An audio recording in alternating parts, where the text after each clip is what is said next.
Hi everyone! In this video I'm going to show you how to pick up and knit stitches at the side of a thumb on a mitten, and just basically how to get the thumb started. So first of all, you're going to want to take your stitches that are on your waste yarn and put them onto your needles. So I'm starting here at the right side of the thumb where it joins the hand, and I'm going to go in with my needles from the right in the direction that I would be knitting. But we're not knitting yet, we're just putting them back on the needles. And I'll go about halfway, yeah, I think that's halfway, and then I'm using the magic loop, so I'm going to pull my loop through, flip it over, and then I'm going to pick up the second half of the stitches. Now if you were using two circular needles, you would be putting this second half on your second circular needle. If you're using double pointed needles, then you would probably have 3 needles in here, or maybe you could start with 2 and then switch to 3 and have the third be here if you need it to be. Alright, so right now I have got my stitches on my needles. I can pull out my waste yarn, and now I'm going to arrange my needles so I'm ready to knit. Pardon me. Alright. So we'll poke in this one so it's in the knitting position. I'll pull this one out so I'll be able to use it. And now I'm going to need my yarn. So I'm going to leave a tail that's about 6 to 8 inches long. I'm going to pick up my knitting. So what we're going to do is we're going to knit all around here, and then we're going to join for working in the round, and we're going to keep going until the thumb is done. But I also want to pick up stitches. I could just start knitting, and then there would be a little hole here where the thumb joins the hand, and then we could close that later with the tail, just with some sewing on the back side. But I have found a way to pick up stitches on either side of the hole that closes it completely, and then when you sew in your tail later, all you have to do is sew in your tail, and you don't have to worry about anything, any kind of finishing or closing up. Okay, so here, let's look at our stitches. Let's see if I can show you here on the video. So we have this row of stitches underneath the needles, and it includes this last stitch that I made. And then if I follow this little bit of this running stitch behind into the stitch beside, so this stitch and this stitch are in the same row. Okay, you can see this one goes into the foot of this stitch right here. So I am going to take my needle and stab this stitch in the face. I know it's weird, but it helps people remember, I find, in my classes when I say it weird like that. Okay, we're going to stab this stitch in the face, and we're going to pick up the top of it right here. And I can just use my left needle for that. So stab that stitch in the face and pick up the top of it. So I'm not picking up the sides, I'm picking up directly in the top of that stitch, the little, it's like the head of the stitch that's hiding behind the fabric. So here we go, stab it in the face, scoop up to pick up the top, and then I can grab my yarn and I can knit that stitch that I just picked up. There we go. So I've picked up one stitch, and look at that, it's directly in the column right beside the thumb on the hand. It just goes perfectly in line. Alright, and then we knit across all the thumb stitches.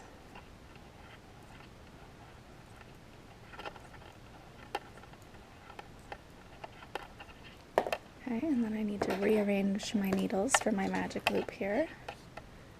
Turn. Ta-da! And knit across the second half here. And every time I knit after a join, I knit my first 2 stitches and then give the yarn a tug so I don't have laddering there. I learned that technique from Kat Bordy's book, New Pathways for Sock Knitters, and I have been using it for years, and it is amazing. Okay, and then here we are. It looks a little different on this side because we have just knit a whole row. So we're still finding the same landmark here, but it looks a little different because it's a row down from the needle. So there's the joining stitch, or the stitch that we made is right there. So we're going to follow that across here, Actually, I'm gonna go, so this is the stitch we want, right here. Let me see if I can show you why. So we follow this stitch across into there, stab it in the face, and scoop up to find the stitch that we're going to pick up. Okay, and I'll put it on my needle. Now it's mounted backwards here. It has its left leg in front with the way I've picked it up, but I don't want to stretch it out too far, so I'm just going to leave it that way and then knit into the back loop of it.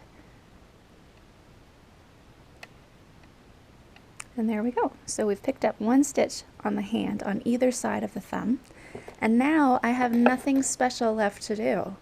Whoops, I better not. Oh, I pulled out all my stitches. Look, that's okay. That's not a big deal. We just poke the needle through the tunnel that the stitches make, and we're good.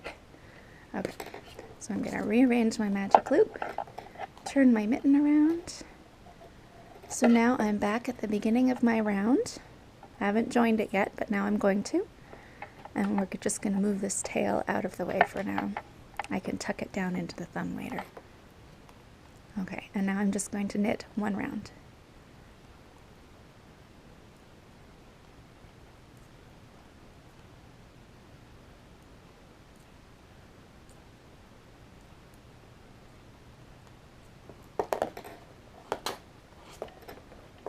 Move the tail out of the way again.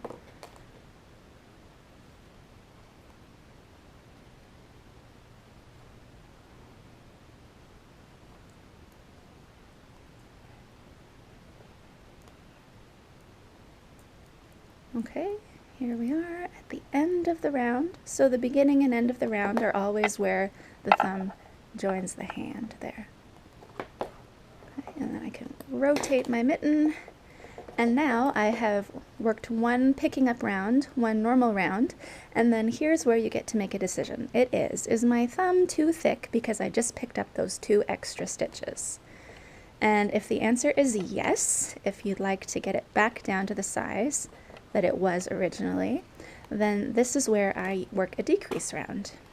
So I still have my stitches divided evenly. The stitch I picked up is on the first one on this needle and the last one on that needle. So I'm just going to decrease them out. So I'm going to use a knit 2 together here, so it's leaning towards the hand. Knit 2 together. Oh, I've split my stitch. There we go. And remember, I'm giving this the working yarn a tug after the first 2 stitches so I don't have any laddering. Alright, and we'll knit around. Okay.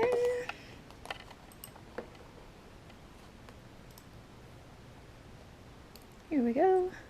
Okay, and when I get to the last 2 stitches, I'm going to stop knitting normally, and I'm going to do another decrease. And this time I'm going to work an SSK so that it's leaning towards the hand again. It'll mirror the other decrease. So SSK is slip, slip, knit. You slip 1 knitwise, slip 1 knitwise, and then you put the left needle in to the front so that you can knit them together through the back loops. There we go. There, and we're done. We have decreased.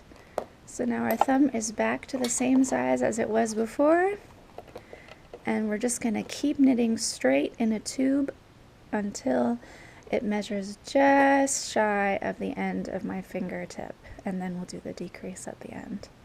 But that is how you pick up stitches. Oh, and have a look here. I want to show you.